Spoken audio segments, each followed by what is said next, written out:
রাশিয়ার সব ভ্যাকসিনই কার্যকর বলছেন পুতিন। সিরিয়ার আরেকটি ঘাঁটি থেকে সেনা প্রত্যাহার করেছে তুরস্ক। ট্রাম্পের হুমকিতে কিছুই থেমে থাকবে না বলছেন জো বাইডেন। আমিরাতের কাছে 2340 কোটি ডলারের অস্ত্র বিক্রি করছে আমেরিকা। বলিভিয়া ফিরলেন মোরালেস। বাইডেনকে অভিনন্দন জানিয়েছেন এরদোগান। পাল্টা পদক্ষেপে বেলারুশের 2 কূটনীতিককে বহিষ্কার করল যুক্তরাজ্য। পেন্টাগনের শীর্ষ কর্মকর্তার পদত্যাগ। ইসরায়েল আঘাত আনতে সক্ষম ইরানের মিসাইল। এবং পিএলও মহাসচিব সায়েব এরাকাতের মৃত্যুতে জাতিসংঘের শোক।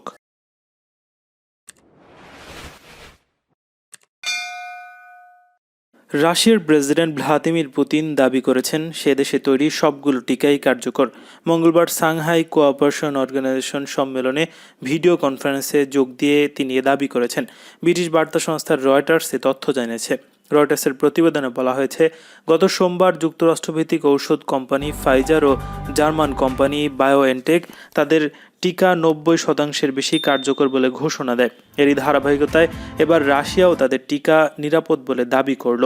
সম্মেলনে পুতিন বলেছেন, রাশিয়া ইতিমধ্যে 2টি নিবন্ধিত টিকা রয়েছে। গবেষণা নিশ্চিত করেছে টিকাগুলো ব্যবহারের পর কোনো গুরুতর পার্শ্ব প্রতিক্রিয়া দেখা যায়নি, আর সবকটি টিকাই নিরাপদ। এসসিও সম্মেলনে প্রেসিডেন্ট ভ্লাদিমির পুতিন জানান, রাশিয়ার শিগগিরই করোনাভাইরাসের 3য় টিকার নিবন্ধন দেবে। এছাড়া এ বিষয়ে মস্কো অন্যান্য দেশকে সহযোগিতা করতে প্রস্তুত রয়েছে বলেও জানান তিনি। এ প্রক্রিয়াকে রাজনৈতিকীকরণ না করারও আহ্বান জানিয়েছেন তিনি। গত আগস্টে স্পুটনিক 5 নামে করোনা ভাইরাসের প্রথম নিবন্ধিত টিকার ঘোষণা দিয়েছিলেন পুতিন। অক্টোবরের মাঝামাঝি অ্যাপিভ্যাক্যারোনো নামেও আরেকটি টিকার ঘোষণা দেওয়া হয়। পরীক্ষার সবকটি ধাপ পুরোপুরি অনুসরণ না করায় রাশিয়ার তৈরি করোনা টিকা নিয়ে পশ্চিমা গবেষকদের সন্দেহের মধ্যে পুতিনের মেয়ে ইয়েকটেরিনা তিখিনেভা তার শরীরে টিকা নেন। রুশ প্রেসিডেন্টের দাবি করেছেন, টিকা নেওয়ার পর তার মেয়ের শরীরে অ্যান্টিবডি তৈরি হয়েছে।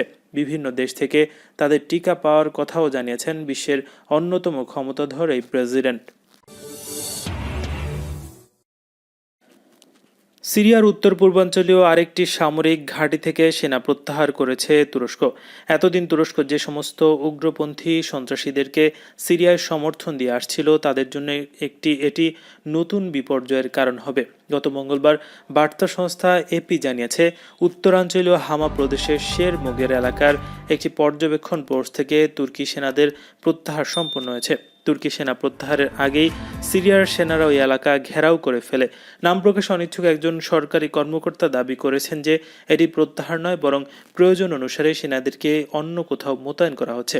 এর 1 মাস আগে ওই এলাকায় সবচেয়ে বড় সামরিক ঘাঁটি থেকে তুরস্ক তার সেনা প্রত্যাহার করে নিয়েছে। এলাকাটি আগে তুর্কি সমর্থিত ও সিরিয়ার সরকার বিরোধী গেরিলাদের নিয়ন্ত্রণে ছিল, তবে ধীরে ধীরে সিরিয়ার ওই এলাকায় নিয়ন্ত্রণ নিয়ে এসেছে।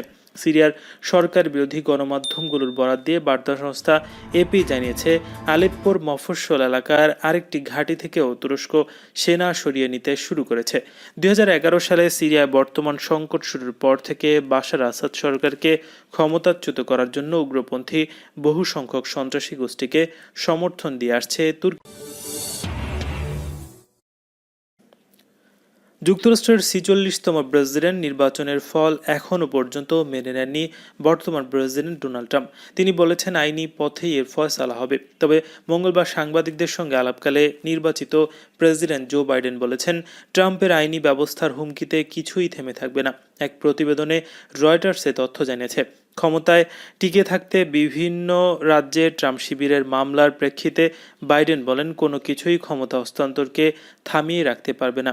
যাই ঘটুক না কেন, 20 জানুয়ারি নতুন সরকার গঠনের প্রস্তুতি নেওয়া হচ্ছে।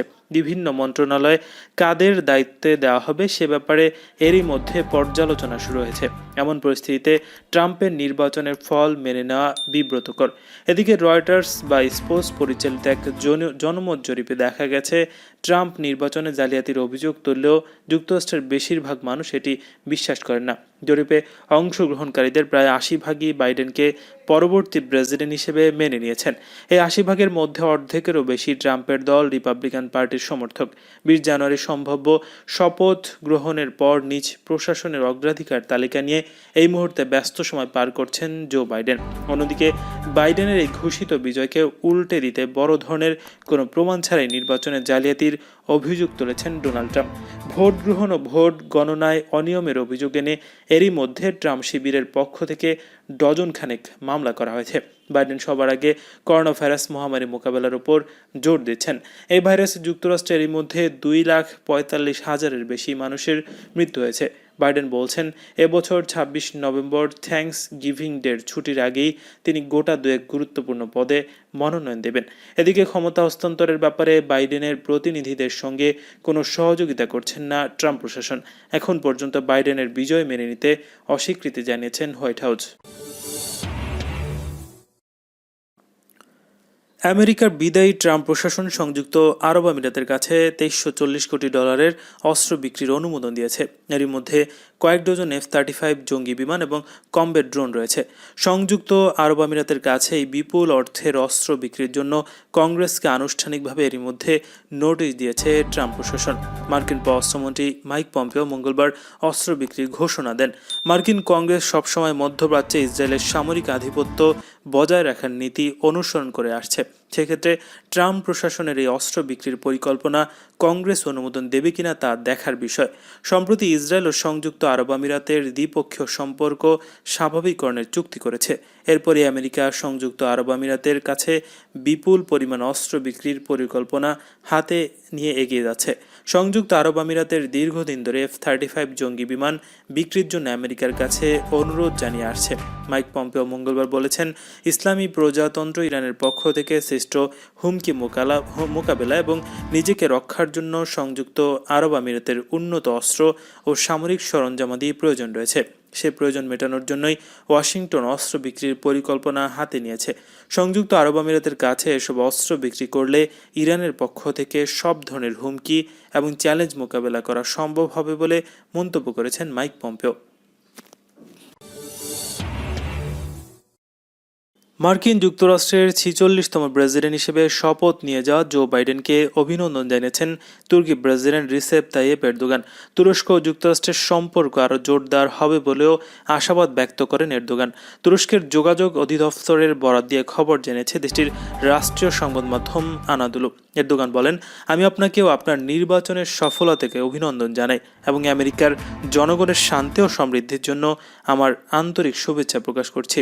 প্রেসিডেন্ট নির্বাচিত হওয়ায় জো বাইডেন ও ভাইস প্রেসিডেন্ট নির্বাচিত হওয়ায় কমলা হ্যারিসকে ইতিমধ্যে বিভিন্ন রাষ্ট্রপ্রধান ও বিশ্ব নেতারা অভিনন্দন জানিয়েছেন, পাঠিয়েছেন শুভেচ্ছা বার্তা। তবে চীন, রাশিয়া সহ প্রভাবশালী কয়েকটি দেশ এখনও কোনো প্রতিক্রিয়া দেখায়নি। বেলারুশের 2 কূটনীতিককে বহিষ্কারের পর ব্রিটিশ পররাষ্ট্রমন্ত্রী ডোমিনিক রাব বলেছেন, পাল্টা পদক্ষেপ হিসেবে তাদের দেশে ফেরত যেতে বলা হয়েছে। মঙ্গলবার ব্রিটিশ পররাষ্ট্র দফতরের বেলারুশের রাষ্ট্রদূতকে তলব করে সিদ্ধান্ত জানিয়ে দেওয়া হয়েছে। ব্রিটিশ সংবাদ মাধ্যম গার্ডিয়ানের প্রতিবেদন থেকে তথ্য জানা গেছে। গত রোববার বেলারুশের রাজধানী মিনস্কের সরকার বিরোধী বিক্ষোভ নিয়ে যুক্তরাজ্য কঠোর প্রতিক্রিয়া জানায়। এর জবাবে সোমবার মিনস্কে যুক্তরাজ্যের ডিফেন্স অ্যাটাচ সহ 2 কূটনীতিককে বহিষ্কার করে বেলারুশ।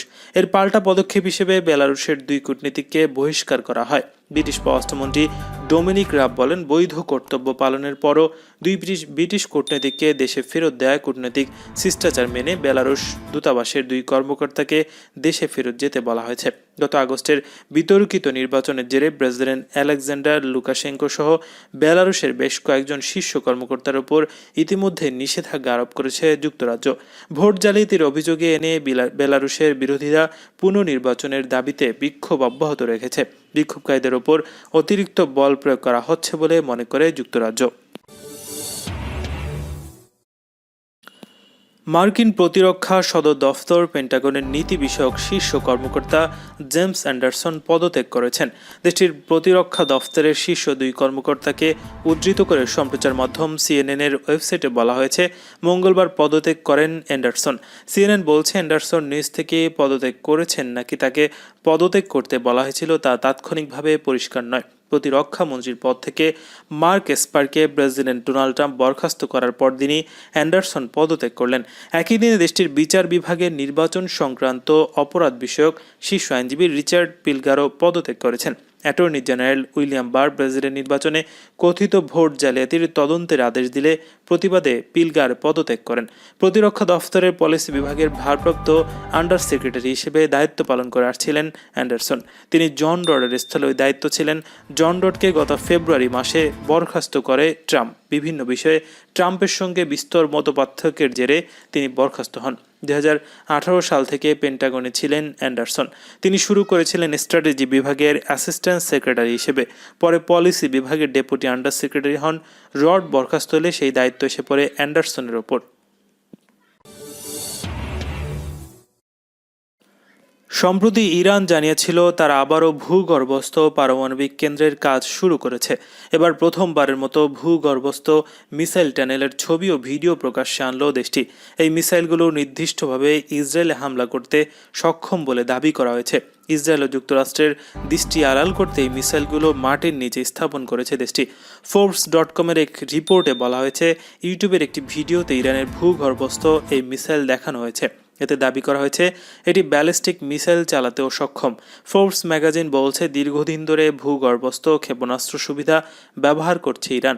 তবে এবারই প্রথমবারের মতো সরাসরি ভিডিওর মাধ্যমে একটি সম্পূর্ণ সিস্টেম দেখাচ্ছে ইরান। ভিডিওতে দেখানো হয়েছে মিসাইলগুলোকে সোজাসুজি উপরের দিকে তাক করে রাখা হয়েছে, যা সুড়ঙ্গ দিয়ে নিচের দিকে নেমে গেছে। ফোর্বসের রিপোর্টে যে ভিডিওটি উদ্ধৃত করা হয়েছে তা ইরানের সামরিক বিষয়ক মিডিয়া IMA থেকে নেওয়া হয়েছে বলে জানানো হয়েছে। যদিও আসল লঞ্চ প্রক্রিয়া দেখানো হয়নি ওই ভিডিওতে দেখা যাচ্ছে টানেলের ছবিগুলোতে ইরানি নেতাদের ছবিও রয়েছে। ইসরায়েলের বোমা হামলায় ইরানের পারমাণবিক কেন্দ্রগুলো ব্যাপক ক্ষতিগ্রস্ত হয়েছিল। পরে তারা মাটির অভ্যন্তরেই পারমাণবিক স্টেশন তৈরির কথা বলেছিল। আর এবার সামনে এলো ইরানের ভূগর্ভস্থ এই মিসাইল সেন্টার। প্যালেস্টাইন লিবারেশন অর্গানাইজেশনের মহাসচিব সায়ের এরাকাতের মৃত্যুতে গভীর শোক প্রকাশ করেছেন জাতিসংঘের মহাসচিব অ্যান্তনিও গুতেরেস। জেরুজালেমের হাদাস সহ এইন কেরেম নামে একটি ইসরায়েলি হাসপাতালে চিকিৎসাধীন অবস্থায় মঙ্গলবার ফিলিস্তিনের প্রবীণ রাজনীতিবিদ ইন্তেকাল করেছেন। এক শোক বার্তায় অ্যান্তনিও গুতেরেস বলেন, সায়ের এরাকাতের মৃত্যুতে জাতিসংঘের পক্ষ থেকে আমি অন্তরের অন্তঃস্থল থেকে গভীর শোক প্রকাশ করছি। আজীবন ফিলিস্তিনিদের স্বাধীনতা আন্দোলনে নিজেকে উজাড় করা মহান এই রাজনীতিকের শোক সন্তপ্ত পরিবার এবং প্রেসিডেন্ট মাহমুদ আব্বাস ও দেশটির জনগণের প্রতি আমি গভীর সমবেদনা জানাচ্ছি। 2014 সালে ভেস্তে যাওয়া যুক্তরাষ্ট্রের মধ্যস্থতায় ইসরায়েল ফিলিস্তিনের শান্তি আলোচনায় প্রধান সমঝোতাকারীর ভূমিকা পালন করেন সায়েব এরাকাত। পিএলওর মহাসচিবের পাশাপাশি ফিলিস্তিনের অত্যন্ত শক্তিশালী রাজনৈতিক গোষ্ঠী ফাতাহ সদস্য ছিলেন সায়েব। ইসরায়েলের সঙ্গে সংঘাতে রাষ্ট্রভিত্তিক সমাধানের শক্তিশালী সমর্থক ও অধিকৃত ভূখণ্ডে অবৈধ বসতি স্থাপনের ঘোর বিরোধী ও সমালোচক ছিলেন পিএলওর এই মহাসচিব। 8 অক্টোবর তার করোনা ধরা পড়ে।